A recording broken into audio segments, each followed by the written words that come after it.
น่ารักมากๆม้าของข่อยตัวนี้ชื่อว่าออรัสเซนาดซึ่งข่อยได้แห้งบันดาลใจมาจากซื้อรถประจำตำแหน่งของทานวลาดิเมียร์ปูตินข่อยมักฮักและชื่นชมในผลงานของทานวลาดิเมียร์ปูตินทานเป็นผู้นำประเทศรัสเซียสมัยที่หาแล้วข่อยดีใจหลายข่อยก็เลยอยากตั้งชื่อสัตว์เลี้ยงนั่นก็คือม้าที่ข่อยฮักที่สุดเนาะให้กงกับซื้อรถประจำตำแหน่งของทานก็คือออรัสเซนัสเนาะที่ว่าทานได้ขี่เนาะเฮาก็จะเห็นได้บางข่าวบางหนึ่งเนาะที่ทานมาเยี่ยมยามอันนั้นเกาหลีเหนือแล้วก็มาเวียดนามเนาะทานก็ได้เอารถประจำแนวของทานมาอวดโฉมเนาะแล้วมันก็งามแล้วก็ปลอดภัยที่สุดเนาะนี่เพิ่นกำลังนอนเนาะเพราะว่าฝนตกอยู่ข้างนอกเนาะนี่ฝนตกโปรยปลายเนาะเพิ่นก็นอนเนื่องจากว่าเพิ่นเมื่อยเนาะวัง2 มื้อก่อนนี่เบ็ดเกาะศพเพิ่นเนาะอู้ตีตัวหลายๆเนาะกำลังเอาออกได้เนาะกำลังเอาออกได้เนาะอายุยังน้อยอยู่เนาะประมาณปีหนึ่งปีปลายนี่แหละเนาะแต่ว่าเพิ่นเป็นม้าที่มีหูพางใหญ่เนาะจับบ่ได้เนาะจับบ่ได้เนี่ยเพิ่นนอนพักผ่อนข่อยเป็นคนหนึงก็แม่นอยู่ว่าข่อยมักกินปีกม้าเนาะแต่ว่าข่อยจะหักหลายม้าเนาะข่อยจะหักหลายม้าของข่อยหรือว่าม้าผู้อื่นเนาะการที่ว่าข่อยกินปีกม้าแต่ละเทื่อหั่นนะเนาะ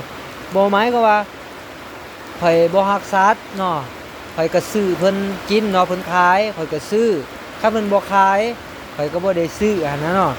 เพิ่นตื่นฝ่าห้องเนาะนอนต่อบ่มีสังหรอกหลานนอนเลยเนาะข่อยก็เป็นผู้หนึงที่ฮักและผูกพันกับสัตว์หลายโดยเฉพาะม้าเนาะข่อยก็เลี้ยงมันหลายโตเนาะเวลาข่อยมีเงินข่อยก็ซื้อปลาทูมาให้มันกินน้ำกันกับข่อยนี่แหละข่อยกินซีนมันกินหัวกินกระดูกเนาะข่อยบ่มีเงินแต่ข่อยก็มีหัวใจเนาะข่อยก็ฮักม้าอีสังคือกันเนาะนี่เนาะเป็นเนาะข่อยก็ดีใจเนาะที่ว่าม้าข่อยปลอดภัยแข็งแรงเนาะเวลามีเห็บมีมัดข่อยก็เก็บออกให้เนาะข่อยบ่ขี้เดียดเนาะการหักสัตว์เนาะเป็นสิ่งที่ดีเนาะก็เมตตามันอันแล้วเนาะมันก็มีชีวิตคือกับเฮานี่แหละมันก็ต้องการความรักความเอาใจใส่เนาะไปขึ้นหอดมันหลายเนาะเวลาเขาไปบ่อนอื่นบ่ว่าสิไปเฮ็ดเวียกบ่หรือว่าไปใช้ก็ตามเนาะเขาเจอสิขึ้นหอดม้าข่อยเนาะไปฮักมันหลาย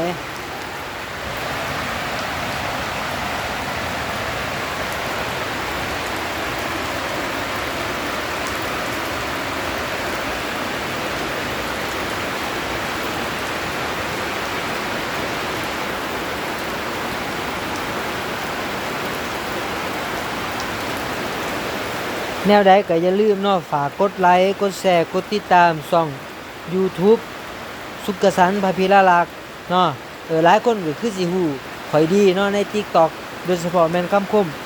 มันผู้ว่าปิงหมาคงมีปัญญาไปสู่ผู้ว่าปิงแบะแต่ก็เลยฮักแท้ผู้ว่าปิงแบะบ่สู่ผู้ว่าปิงหมาเนาะมันก็เป็นคำคมนึงที่ให้ข่อยโด่งดังอยู่ในช่อง TikTok เนาะหลายคนอาจจะฮู้ข่อยเนาะและก็อีกหลายๆคลิปเนาะที่ว่าเป็นกระแสเป็นไวรัลเนาะบ่ว่าทางเพจนอโทรโคงหรือเพจดังๆเขาก็เอาข่อยไปลงมาแล้วเนาะก็ต้องขอบใจเด้อเนาะที่ว่าช่วยอุปถัมภ์คำสู้ช่วยช่วยทรงอาจารย์สุกสันต์เนาะข่อยเชื่อว่าจักวันหนึ่งเนาะข่อยก็จะต้องมีรายได้จาก TikTok ถึงแม้นเดี๋ยวนี้ข่อยบ่ได้แต่ข่อยก็พยายามเฮ็ดอยู่เนาะหมายก็ว่าสิ่งที่ข่อยมักหรือสิ่งใดก็ตามที่ข่อยเฮ็ดข่อยจะบ่หวังเงินเนาะเพราะเพียงแต่ข่อยมีความสุขเนาะข่อยจะเฮ็ดมันเนาะขอบใจเนาะสำหรับคนที่เขามาเบิ่งผู้บ่เขามาเบิ่งเรือนพานก็ยังดีขอบใจ